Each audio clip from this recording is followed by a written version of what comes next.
Hi everyone, thanks for tuning in. I'm Ken from Crypto Trading KS. Let's run the numbers. Bitcoin currently up 3.69% to 58,307. Ethereum up 4.62% to 44.48. My mission is to assist you to be more of a financial blessing to yourself and those you love, and also gain real wealth in the process. I focus on the institutional mindset. If that sounds good, please subscribe to YouTube. Just as cryptos have a trend, your life has a trend too. And the KS community, the KS family, we focus on real wealth. That's all about money plus inner and outer peace, integrity, decency, kindness, fulfillment, meaning, purpose, fearlessness, courage, and honor. You literally can have it all, but you have to focus on both components. It doesn't have to be money and it doesn't have to be the other side. It can be both together. In fact, money without meaning is literally another form of poverty. The path to real wealth is not an easy path. In fact, life's internal battle is the real battle.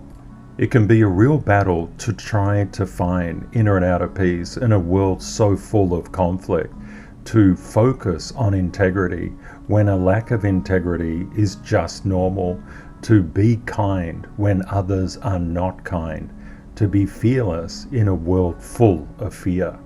When investing and trading, every single trader and investor fights self-sabotage and self-doubt. Self-sabotage comes from a feeling of being unworthy, and self-doubt can take you out of a profitable position. It's really important to understand how worthy and unique you are. There's only ever one of you in this world, and therefore you deserve kindness, love, meaning, and every success in life. You already have the keys to the mansion. You just have to turn the lock and walk through the door. Rule 45, no alt can escape Bitcoin's gravity. Your beloved alts are held hostage to the movements of Bitcoin. It's just the way the crypto market works. We have to pay particular attention to what Bitcoin is doing.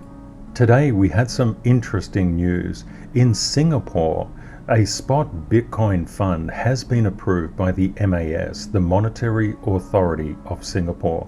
This is really good. Spot ETFs actually acquire physical Bitcoin. That's really important. Derivative-based ETFs or ETNs, they actually just trade off price differential and don't hold anything physical. And we also have some good news from the Frankfurt Stock Exchange. Invesco Physical Spot Bitcoin ETN BTIC was approved as well. That's two really good pieces of news. Michael Saylor is at it again. He's just added 7,002 Bitcoin worth $414.4 million. Now Michael, in MicroStrategy, or is it MicroStrategy, holds 121,044 Bitcoin, nearly worth $3.6 billion. And Jack Dorsey has stepped down as Twitter's CEO. As well as that, that's some really good news. We also have to keep our eye out for potential headwinds. There are potentially 4 things that we need to keep our eye on. One is the new COVID strain, B11529 Omicron, that was first identified in Africa. The other one is the debt ceiling, which is going to become an issue in about 15 days. Hopefully they'll sort it out before that. The next one is India's potential crypto ban and the introduction of India's central bank digital currency. I covered that extensively in episode 344. That will play out in around 29 days. The final issue is the Evergrande, or Chinese Great Wall of Debt. That is a mounting problem, but we just keep our eye on it. We'll know much more in about 28 days. We'll quickly go through these issues and then we'll come back to Bitcoin's technical action. When we look across the figures, we've got 1,302 probable cases and 199 confirmed. That's up from 155 to 199 and 1085 to 1302. It's very much like the Spanish flu. The Spanish flu didn't originate in Spain. It was just identified in Spain. We can see the major outbreak in South Africa, and that is increasing. Our thoughts are, of course, with those people. When the threat of a ban in the Indian economy hit, you can see Bitcoin plummeted down in terms of the Indian rupee quite substantially. We've seen a very nice recovery. This is from Wazirax, which is one of India's largest exchanges. We also need to quickly look at the Mt. Gox issue. The Mt. Gox remediation, there's been no change in the Mt. Gox reserve. Nothing has come out of that reserve and hit the market. When looking through the headlines of the debt ceiling, there's really not much, if anything. To understand the Evergrande situation, we need to understand Chinese property market sentiment. We have 7 companies here with over $1 trillion worth of net debt and actually employing around 590,000 employees, generating sales of $2.25 trillion. We can see Evergrande here in blue. Evergrande's price took a bit of a kick up because they sold or managed to raise some money. Now it's actually coming down substantially. We need to keep our eye on how these stock prices are going. We can see Cynic Holdings, and we can see basically all of the Chinese property sector coming down in terms of price. I spoke extensively on Evergrande in episode 321, on the debt ceiling in episode 332, on the India CBDC and the potential crypto ban in episode 344, and Mt. Gox in episode 332. If you would like more details on those, you can have a look at those episodes. They'll help a lot. So what are we actually seeing here in the markets at the moment? We can see for Mt. Gox, there's been no remediation. Omicron is definitely on the increase, but it's still small, which is really good. Hopefully it stays that way. We can see for the India CBDC, the markets are reacting quite well. They've repaired a lot of damage. When it comes to the debt ceiling, that'll become an issue in around 2 weeks, and it will become white hot at that stage. Everybody's been ignoring this for months. Evergrande is realistically all about the very large amount of debt in the Chinese property market. There's over $1 trillion worth of debt. Evergrande has been pulled out as the poster child of that debt, but it goes far deeper than Evergrande. That will all play out in about 28 days. The important thing is that it really takes a lot of time for things to occur in financial markets. If there's any negative news, it doesn't mean it's going to tank the prices of various cryptos or even exchanges immediately. It can literally take months and sometimes years for these things to play out. That's really important to bear in mind. That's why we always say, trade the chart that you view. Do not panic, just be aware of the risks. And what we do as a community is we seek to use those risks for our advantage, to lower our average buy price. Always have an upside and a downside risk strategy in play, so you know what you will do. If, for example, Bitcoin rallied up to 70,000 right now, even today, what would you do? If Bitcoin fell like a brick, just fell through the floor to 50,000, what would you do? If Bitcoin consolidated sideways, what would you do? Having these answers is what every professional trader and investor is all about. We cover the bases, we look at the probabilities, and then we take action. But we're always open-minded. What are we seeing here in the technicals? Bitcoin is currently trading at 58,227. It's come up to a level of resistance. This level of resistance is playing out at around the 58,525 mark. It's just recently been rejected, but that's what resistance does. Resistance means that there are lots of sellers above this level trying to push the price down. However, we have underlying support, which will kick in at anywhere between 56,700 and the support of 55,590. What is probable here? We're getting up to a level of resistance after a large up move. If we get some rejection from that, basically down to the 57,136 level, that would be completely healthy. That will give price the momentum to get through this resistance at 58,300 and get above and start attacking the 61,897 mark. However, what if it goes the other way? What's the potential look like? The probability is the price would get caught around the 55,590 mark. It could even go a little bit lower, as we've seen here with this support. It could go down to 54,868 and then get in a cradle and gather momentum to attack the 70,000. One very helpful thing to always remember: price moves in waves. Rule number 4. Price is always going up and down, up and down, up and down, up and down. This is just the way price behaves in any financial market. But in crypto, it's particularly noticeable. We get very, very large swings in price momentum. Psychological support levels are always really, really well defended.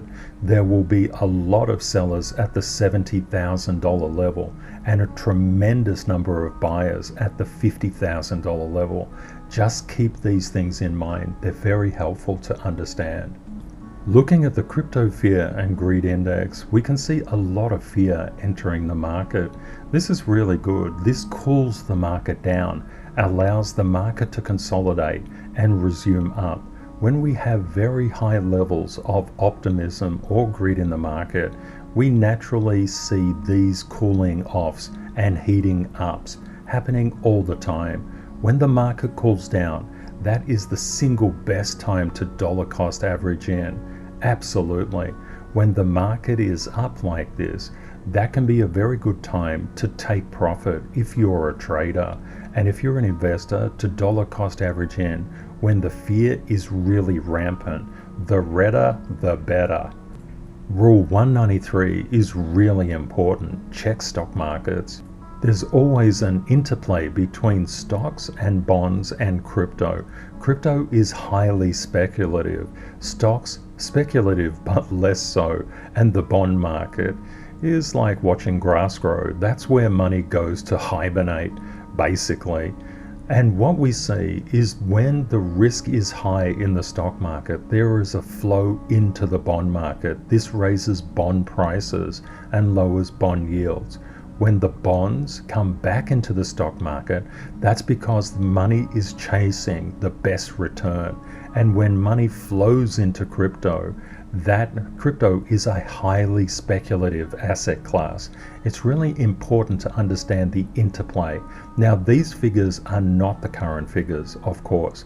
Stock market globally was 95 trillion in November 2020, and the bond market as of August 2020 was 128 trillion.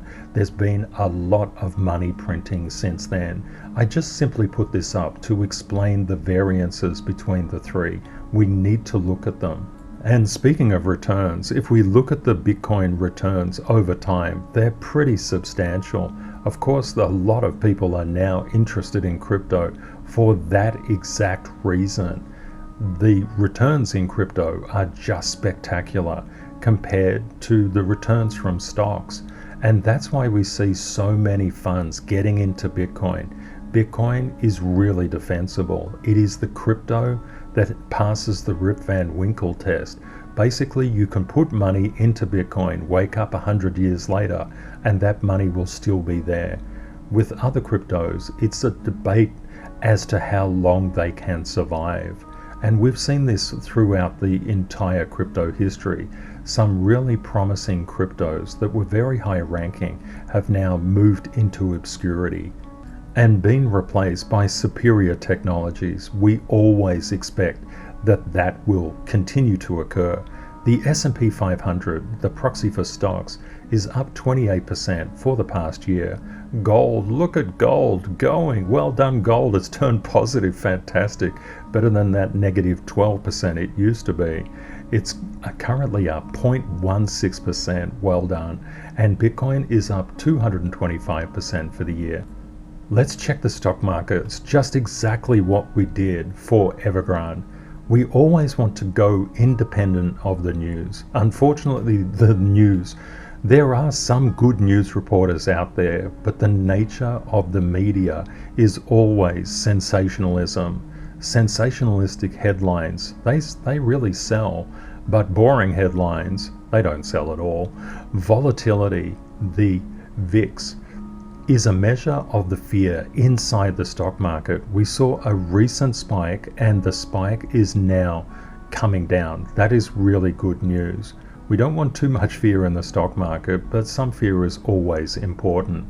The Nasdaq 100 actually rallied overnight, so it did really well. We can see crude oil has been decaying in terms of price. We'll look at the transportation indexes next. They are really quite good to look at.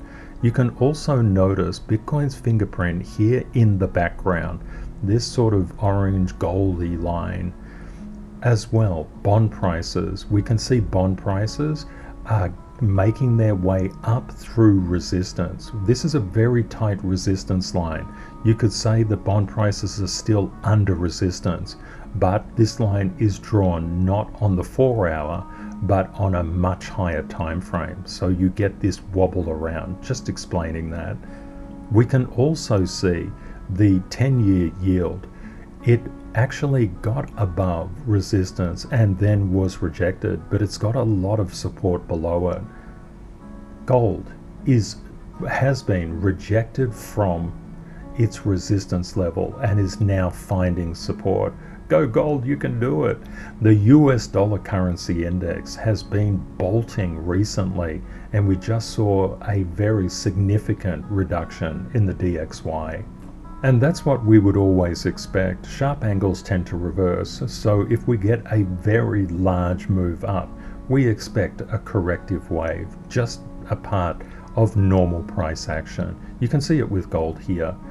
Very large move up, corrective wave. It's just how financial markets play out. The stock market tends to move very slowly and reacts slowly to either good or bad news. So we'll just keep our eye on things. It's good to have a look at the transportation sector. If we look at the new variant of COVID coming out now, and I'm sure there will be others to rear their heads in time, the earliest known date of the sample was November the 12th. November the 12th is really interesting because we can actually see in Hong Kong, it was November the 13th. So they're very, very close to each other. But we can see roughly at this around in the second week of November, things started to hit. Now, we would expect if the transportation sector was to come down, it would do so after November the 12th. What is actually happening with the transport sector? I've just drawn the line in for the 12th of November. That's when the first cases were detected. If we think about this, on November the 12th, we can see the New York Stock Exchange Airline Index was coming down since the 1st of October. It's not just purely because of Omicron. I think the media tends to blow certain things up, and it's really important to understand what the actual charts are doing. We can see the NQNAATT, wow, what a mouthful.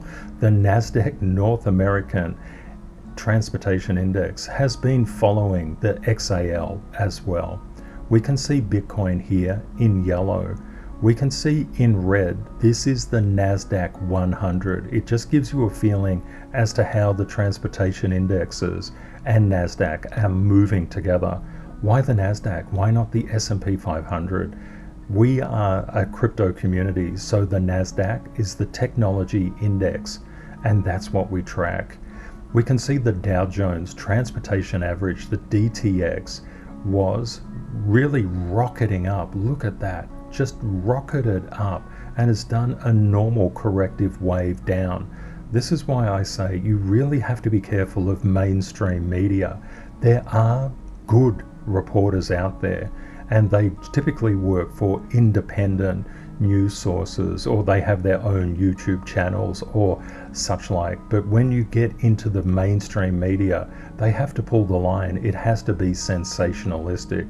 If you've ever watched any of the Superman series, you'll know what I mean. Daily Planet might ring a bell.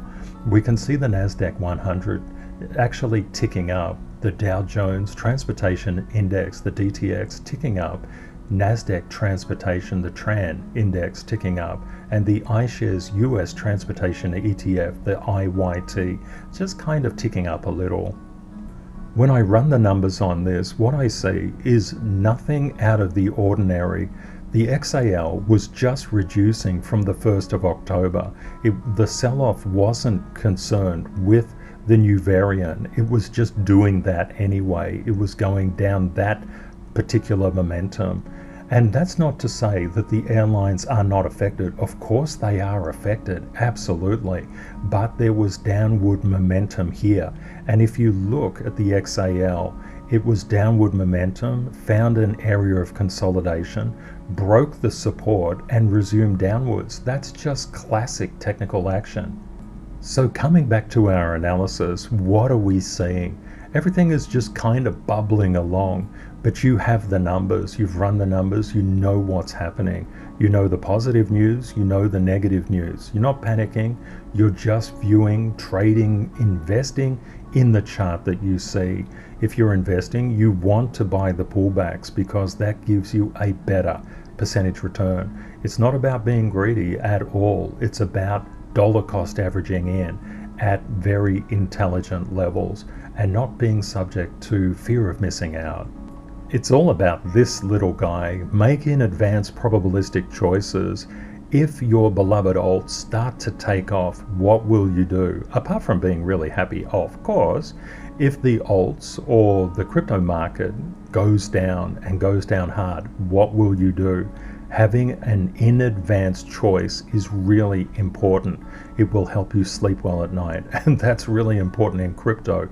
This is a large reason of why I do these videos 7 days a week. I actually work 7 days a week, 365 days a year, to help people to actually understand how to benefit, but also how to think.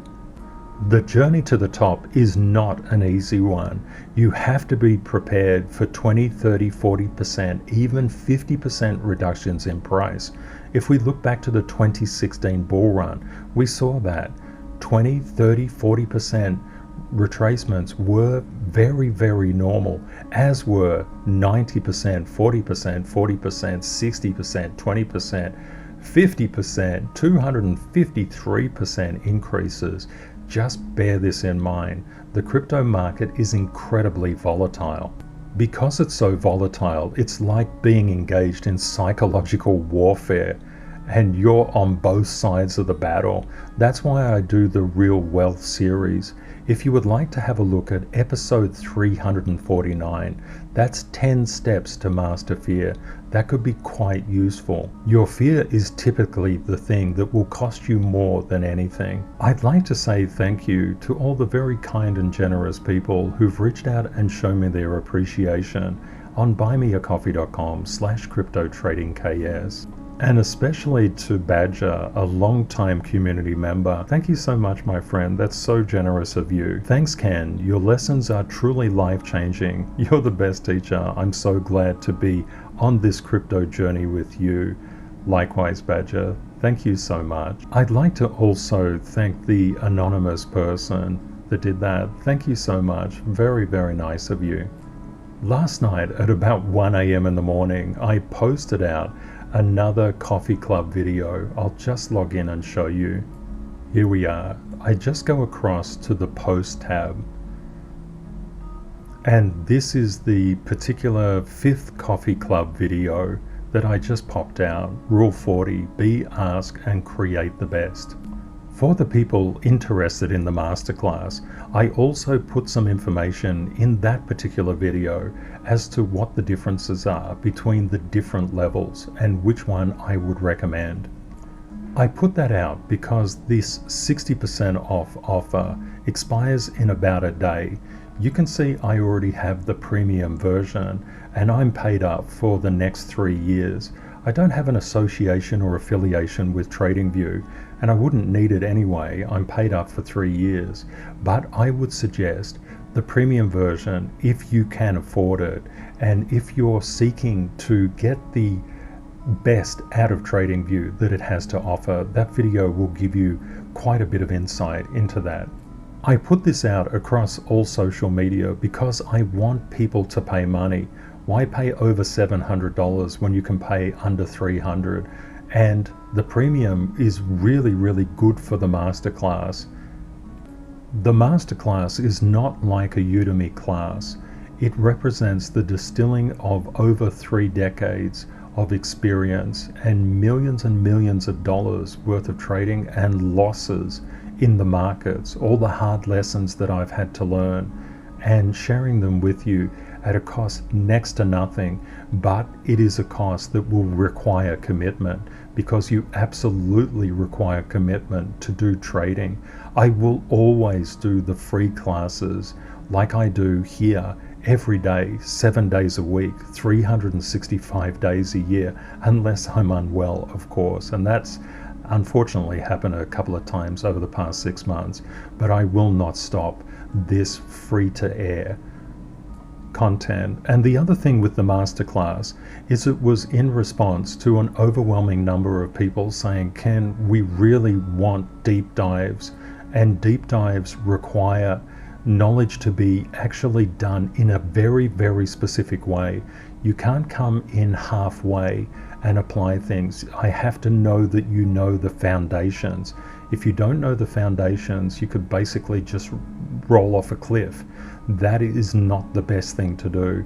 And so the masterclass is taking time to put together because I never had it beforehand. I'm just doing this in response to what the community is asking me to do. When the masterclass starts on December 11, and it's just pre-recorded video that you can access anytime, the content will not be finished. I will be adding more and more content in, but you will gain a really good perspective on what it's about, and I'll give you absolute fundamental foundations that will make you more of a financial blessing to yourself and those you love. I hope you found the content useful. Please consider sharing and liking this video if you think it will help others. Thank you very much to our moderators for keeping our community safe from scammers. Please say hi and let me know where you're viewing from, and if you have any questions. Well done everyone on the mana thing yesterday. You rock. So many fantastic comments. I just love reading them. So many creative people in our beautiful community. It's just so awesome. If you would like daily updates on price movements in the crypto market, please subscribe to YouTube. I've left helpful links in the description of this video. Please remember, crypto is volatile. Always prepare yourself for the best and worst case scenarios. Reality will be between them. Stay safe out there. Take care. And bye for now. And of course, see you next time.